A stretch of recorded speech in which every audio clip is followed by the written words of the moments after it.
अस्सलाम वालेकुम स्टूडेंट्स, उम्मीद करता हूँ कि आप लोग खैरियत से होंगे। आज का जो हम लोगों का टॉपिक है वो आप लोगों ने नाम पढ़ते ही पहचान गए होंगे, इंटीग्रेशन बाय सब्स्टिट्यूशन। ठीक है, तो इंटीग्रेशन बाय सब्स्टिट्यूशन में क्या होता है कि इससे पहले हम लोगों ने जितने भी इंटीग्रेशंस के क्वेश्चन सॉल्व आउट किए थे तो उनके लिए एक स्पेसिफिक हम लोगों को फार्मूला दिया जाता था। ठीक है, अब इंटीग्रेशन बाय सब्स्टिट्यूशन भी हमारे पास ऐसे ही समझे कि एक मेथड है और इसी तरीके से हम लोग क्या करेंगे, सब्स्टिट्यूशन का वर्ड का मतलब यही है कि किसी फंक्शन को हम लेट करेंगे एक्स वाई जेड या तो फिर यू के, ठीक है, और उस फंक्शन को फिर हम सॉल्व आउट करके फिर इसके अंदर अगेन सब्स्टिट्यूट करेंगे। ठीक है, इसलिए इसका नाम रखा गया सब्स्टिट्यूशन मेथड।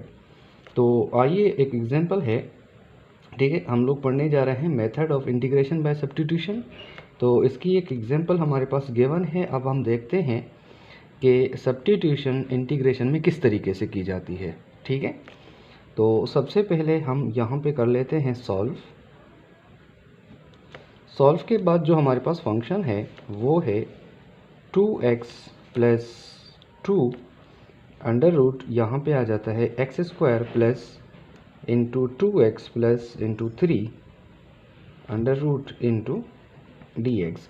अब इस तरह के क्वेश्चंस को मैं ऑलरेडी फार्मूले के ज़रिए सॉल्व आउट कर चुका हूँ। ठीक है, उस फार्मूले में ये था कि अगर आपके पास कोई फंक्शन है और उसके आगे डिफरेंशिएशन मौजूद है तो हम उनको इजीली सॉल्व आउट कर लेते थे। अब इस तरह के क्वेश्चंस को हम कैसे सॉल्व आउट करेंगे कि सबसे पहले हम इस इनर फंक्शन को करेंगे लेट। ठीक है, इसको मैं लेट कर लेता हूँ। लेट u बराबर है x square plus 2x plus 3। ये मैंने फंक्शन लेट कर लिया u के बराबर। अब इस फंक्शन का करेंगे हम डिफरेंशिएशन। ठीक है, तो ये हमारे पास आ जाएगा differentiation with respect to x on both side. तो ये हमारे पास बनेगा du by into D x which is equal to D upon into D X X square plus 2x plus 3। तो ये has it is D you upon D x which is equal to, ये हमारे पास आ जाएगा D upon D X into X की power 2 plus D upon D X into 2x plus D upon D X into 3। अब इसके बाद क्या करेंगे, सेपरेटली, क्योंकि डिफरेंशिएशन का आप लोग चैप्टर पढ़ चुके हैं तो डिफरेंशिएशन आप लोगों को आनी चाहिए।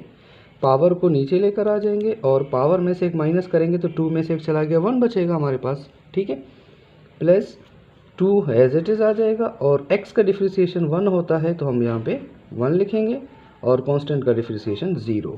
तो ये आ जाएगा d you upon D x which is equal to 2x plus, इसका डिफरेंशिएशन कर लिया। ठीक है, अब क्या करते हैं कि ये हमारे पास जो dx है उसको उस साइड पे शिफ्ट करते हैं तो हमारे पास बनेगा du which is equal to 2x plus 2 into D x. ठीक है, अब ये जो हमारे पास डिफरेंशिएशन आया है हम इसको क्या करेंगे, इसको हम सब्स्टिट्यूट करेंगे। अब देख लें यहाँ पे 2x plus 2 into D x है। अब ये वाला फंक्शन अगर आप लोग क्वेश्चन के अंदर गौर करें तो ये यहाँ से आप लोगों के पास जो आ रहा है 2x प्लस 2 और यहाँ पे ये आ रहा है हमारे पास dx। ठीक है, अगर इस फंक्शन के ऊपर आप लोग गौर कर लें तो ये फंक्शन यहाँ पे पूरा का पूरा इक्वल है किसके। तो अब हम क्या करेंगे कि इस फंक्शन की जगह पे हम सब्स्टिट्यूट करेंगे इस du को, और इससे पहले हम लोगों ने इसके इनर फंक्शन को लेट किया हुआ है u के बराबर। तो अब हम क्या करेंगे कि इनर फंक्शन यानी कि इस रूट के अंदर हम u को लिखेंगे और इस पूरे के फंक्शन यानी कि 2x plus 2 into D x की जगह पे डी यू को पुट करेंगे। ठीक है, इसको बोलते हैं सब्स्टिट्यूशन मेथड। किस तरीके से सब्स्टिट्यूट करेंगे आप लोग यहाँ पे फोकस कर लें। ठीक है, तो यहाँ पे हमारे पास आ जाएगा इंटीग्रेशन, इस यानी कि इनर फंक्शन की जगह पे हम लोग u लिखेंगे और इनर फंक्शन का आ जाएगा रूट इंटू ये आ जाएगा डी यू।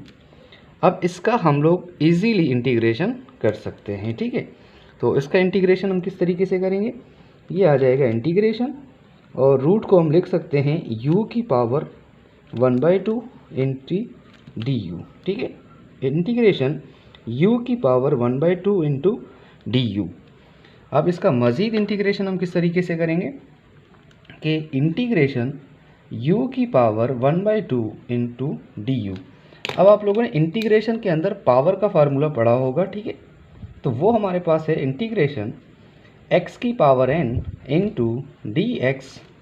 तो हम क्या करते हैं, यहाँ पे पावर में एक ऐड करेंगे और उसी पावर के साथ उसको डिवाइड करेंगे plus some constant. According to this formula हम इसको इंटीग्रेट करेंगे, ठीक है।